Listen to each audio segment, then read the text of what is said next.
Good morning class 11th student, welcome to online class. बेटा previous class में हमने laws of motion में आपको मास, मोमेंटम, इनर्शिया के बारे में एक्सप्लेन कर दिया था। आज हमारा जो टॉपिक है बेटा वो है फोर्स। तो फोर्स की डेफिनेशन आपने क्लास 9th में भी पढ़ी होगी। What is force? तो force is a push or pull which act one body to another body. Force is a push or pull which act one body to another body. जैसे हम किसी body को push कर रहे हैं या पुल कर रहे हैं तो हमारा क्या है, वो फोर्स है। फोर्स इज ए पुश और पुल which act one body to another body. Force is a push or pull which act one body to another body. दूसरी इसकी एक डेफिनेशन है, which factor change the position of the body or try to change the position of the body is called force.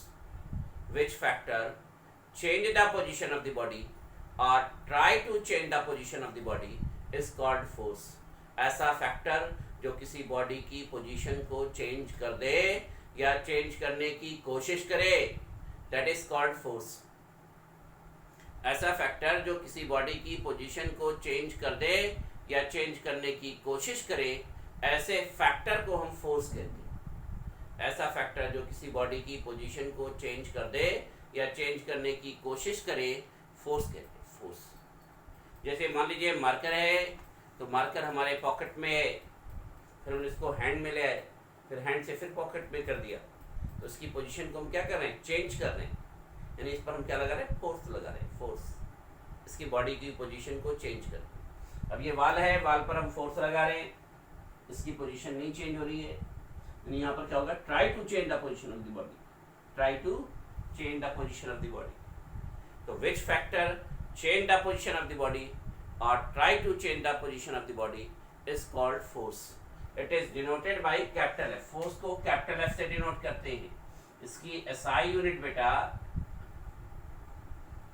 इसकी SI unit Newton होती है और CGS system में इसकी यूनिट डाइन होगी। सीजीएस यूनिट जो होगी इसकी बेटा वो डाइन होगी, डाइन। एसआई यूनिट आपकी न्यूटन हो जाएगी और सीजीएस यूनिट आपकी हो जाएगी डाइन। फोर्स की जो एसआई यूनिट है वो न्यूटन होगी और सीजीएस यूनिट जो होगी वो डाइन होगी। फोर्स की एसआई यूनिट जो होगी वो न्यूटन होगी और सीजीएस यूनिट जो हो जाएगी वो हमारी वो डाइन हो जाएगी।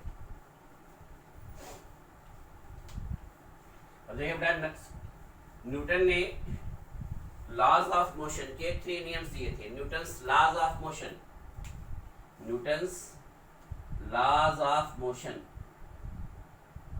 Newton's laws of motion. पहला हमारा है first law of motion. First law of motion, इसको हम लॉ ऑफ इनर्शिया भी कहते हैं। Law of inertia, first law of motion को हम लॉ ऑफ इनर्शिया भी बोलते हैं। लॉ ऑफ इनर्शिया क्या है बेटा, हम एक बार इसको समझ लेंगे कि अगर कोई बॉडी रेस्ट पोजीशन में है तो रेस्ट पोजीशन में रहेगी, और कोई बॉडी मोशन में, स्ट्रेट लाइन मोशन में है तो स्ट्रेट लाइन मोशन में ही रहेगी, जब तक कि हम उस पर कोई अनबैलेंस फोर्स कंपेल्ड ना करें। यानी कि without unbalance force applied on the body, body does not change their position. अगर बॉडी रेस्ट पोजीशन में है तो रेस्ट पोजीशन में रहेगी, और अगर body motion, straight line motion में है तो स्ट्रेट लाइन मोशन में ही होगी। किसी भी बॉडी की पोजीशन चेंज तभी होगी जब उस पर कोई अनबैलेंस फोर्स अप्लाई करेगी।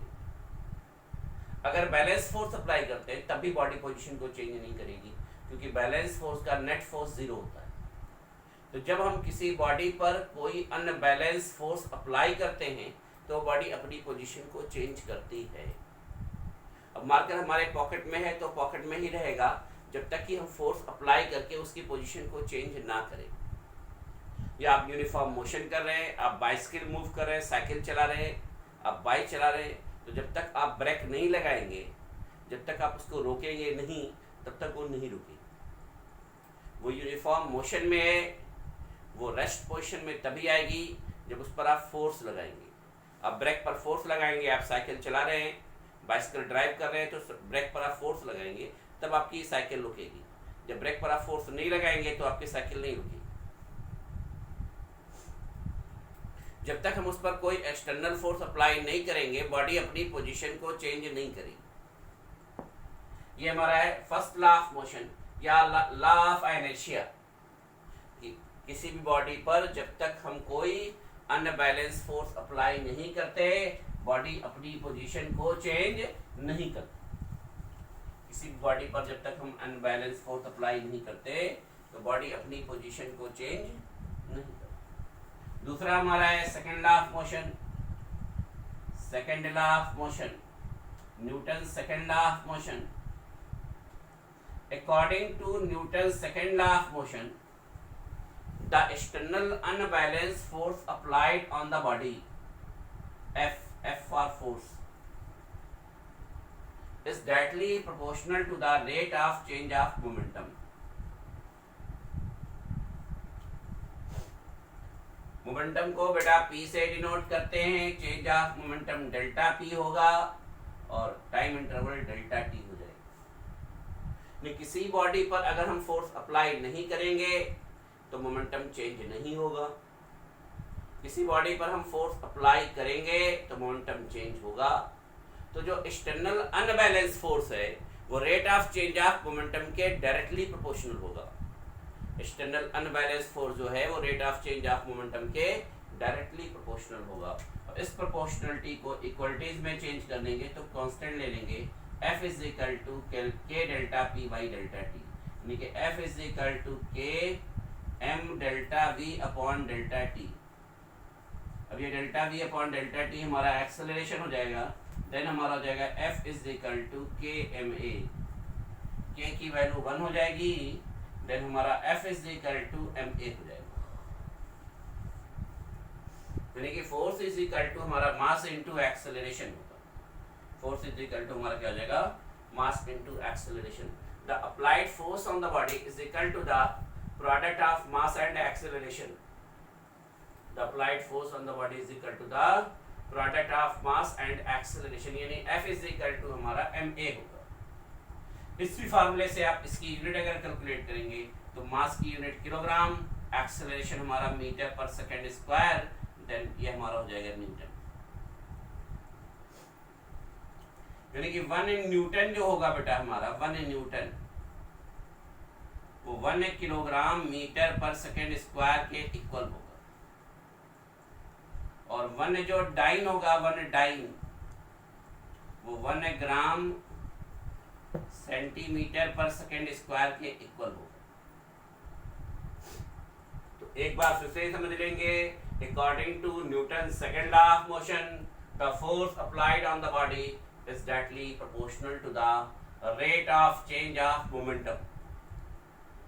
प्रोपोर्शनलिटी को इक्वलिटी में चेंज करेंगे तो कांस्टेंट ले लेंगे, F इज इक्वल टू के M delta V upon delta T।